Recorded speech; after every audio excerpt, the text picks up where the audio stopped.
2007 में रिलीज हुई थी life in a metro and इस मूवी ने रिलेशनशिप्स की कॉम्प्लेक्सिटीज को अच्छे से एक्सप्लोर किया था। ये मूवी बहुत ज्यादा अहेड ऑफ इट्स टाइम थी, जिसको बहुत ज्यादा पसंद किया गया था and even it's considered a cult classic movie in today's time. So अब इस मूवी का स्पिरिचुअल सीक्वल यानी कि मेट्रो इन दिनों थिएटर्स में रिलीज हो चुका है।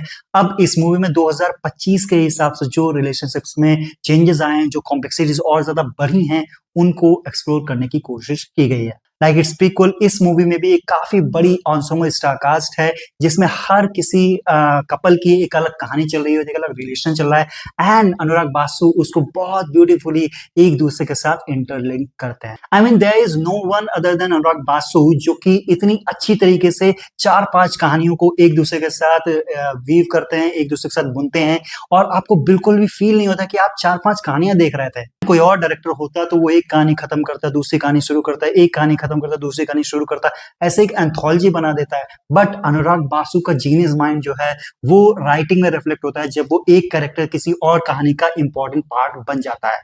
एंड वन मोर थिंग जो कि अनुराग बासु की मूवीज को यूनिक बनाता है, वो है उसके म्यूजिक का एग्जीक्यूशन। जिस तरीके से अनुराग बासु अपनी मूवीज में म्यूजिक को प्लेस करते हैं, वो कमाल का। सिचुएशंस जिस तरीके से आती हैं एंड जिस तरीके से म्यूजिक आता है, वो कमाल का। Metro In Dino is that one movie जिसमें म्यूजिक जो होता है वो एक खुद में कैरेक्टर बन के साबित होता है। लाइक इट्स प्रीक्वल, इस मूवी में भी कमाल कमाल के गाने हैं जो कि आपके दिमाग में नहीं बल्कि दिल में छप जाए। My personal favourite from the album is दिल का क्या। जैसे कि मैंने बताया कि इस मूवी में भी 4 अलग अलग कहानियां चल रही होती हैं, 4 अलग अलग कपल्स हैं, उनकी अलग अलग कहानियां एक दूसरे के साथ इंटरलिंक होती हैं।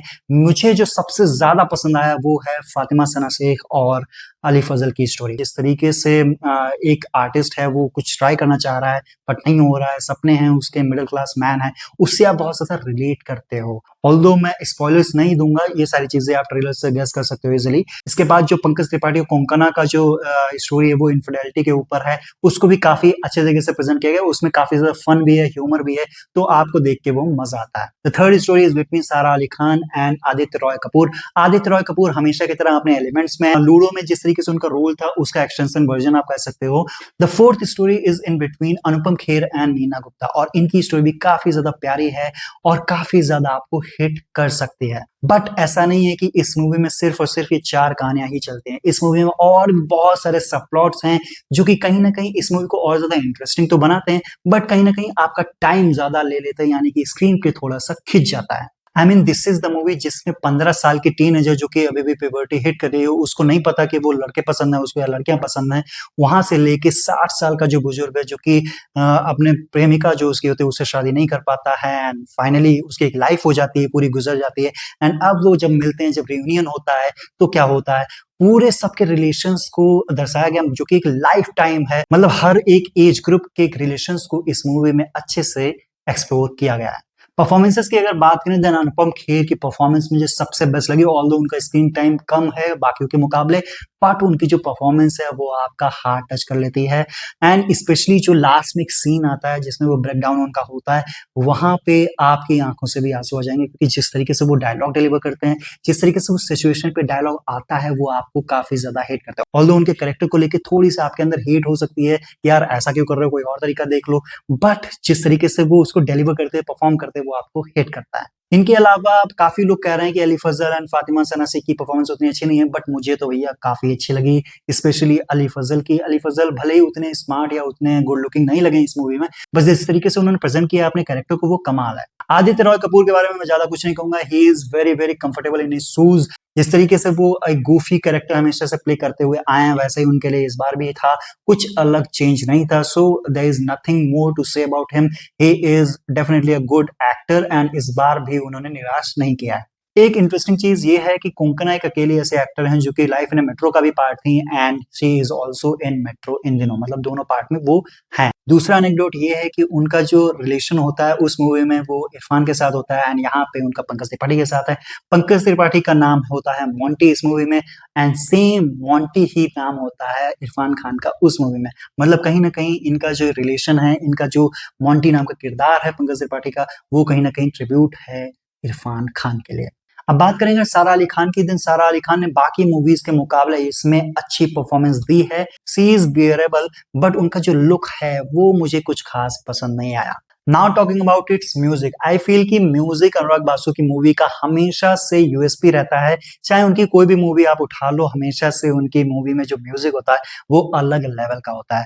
हमेशा से प्रीतम ने ही उनका म्यूजिक कंपोज किया एंड इस बार भी प्रीतम इज देयर। जिस तरीके से वो अपनी मूवीज में म्यूजिक को प्लेस करते हैं सिचुएशंस पे जहां पे म्यूजिक आता है, जो लिरिक्स आते हैं वो तो कमाल के लगते ही हैं, बट जिस तरीके से वो अपने कंपोजर्स को या फिर सिंगर्स को अपनी मूवी में एक बैंड की तरह यूज करते हैं वो भी काफी ज्यादा कमाल का लगता है। आई मीन ये कोई और डायरेक्टर नहीं करता है and that's what makes it unique for Anurag Basu film. अब ऐसा नहीं है कि इस मूवी में सब कुछ अच्छा है, कुछ इसमें चीजें हैं जो कि मुझे अच्छी नहीं लगी हैं, उसके नेगेटिव पॉइंट्स भी हैं, वो आपको मैं बताता हूँ। सबसे पहले इस मूवी में बहुत ज्यादा सब प्लॉट्स हैं, मतलब आपकी जो चार कहानियां चल रही, जो चार कपल्स के बीच कहानियां वो तो हैं, उसके अलावा और भी कपल्स हैं जिनकी कहानियां चलें और इसका स्क्रीन प्ले कहीं कहीं पे ड्रैग हो जाता है वो इन्हीं सब प्लॉट्स की वजह से। ऑल्दो जो अनुपम खेर की बहू के रोल में है, मुझे वो उनका स्टोरी काफी अच्छा लगा एंड काफी अच्छी परफॉर्मेंस उन्होंने दी है। सी लुक्स गुड टू। इन सब के अलावा एक और जो मेजर प्रॉब्लम है इस मूवी की मेट्रो इन दिनों की, वो है कि इस मूवी को सेट किया गया चार अलग अलग सिटीज में, बैंगलोर है, दिल्ली है, मुंबई है एंड कोलकाता है, जिसकी वजह से किसी भी एक सिटी का आप फ्लेवर या फिर एक्सप्लोर उसको नहीं कर सकते हैं। मतलब लाइफ इन मेट्रो अगर आप देखोगे तो उसमें मुंबई में पूरी कहानी बेस्ड होती है एंड मुंबई खुद में एक कैरेक्टर की तरह उसमें यूज की जाती है, जो कि आपको एक्सप्लोर करते हुए मजा आता है।